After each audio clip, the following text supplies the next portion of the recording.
Guys সবাইকে জানাই নতুন বছর উপলক্ষে হ্যাপি নিউ ইয়ার। তো আজকে দেখতে পাচ্ছেন আমরা হ্যাপি নিউ ইয়ার উপলক্ষে ছোট্ট একটা আয়োজন করছি।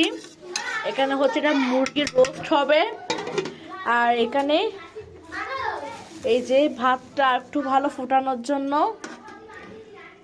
এই যে দেখো উপরে পলিথিন দিয়েছিলাম, আর একটু হতে হবে পোলাও ভাত, রোস্ট, ডিম, পোলাও আজকে হবে।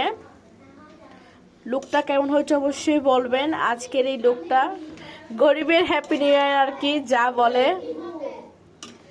ওয়াও মাশাআল্লাহ, জাস্ট লুকটা তো অসাম। আর এত সুগন্ধি হচ্ছে না, পুরো বাড়িতে একদম মাখিয়ে তুলেছে। আমাদের রান্না প্রায় শেষের দিকে, ওখানে তো মাংসগুলো এখনো হচ্ছে। আর এখানে হবে বেগুন ভাজা, সাথে বেগুন ভাজাও হবে। আর এখানে সালাতের জন্য ব্যবস্থা করা হচ্ছে, আরো আছে। এগুলো হচ্ছে আমাদের সবজি বাগানের ধনেপাতা। ওয়াও কি সুগন্ধি উঠছে না! আমাদের সবজি বাগানের ধনেপাতা, কিনতে হয় না, আমাদের ধনেপাতা বাগান থেকে ছিঁড়ে এনে খাই। কি আর কতক্ষণ হবে, ভাতটা তো তস সইছে না, কখন যে খাবো। আমরা বাঙালি তো, তাই আমাদের ভাতটা ভালোভাবে সিদ্ধ হওয়ার জন্য, ফোটানোর জন্য আমরা পলি ইউজ করি।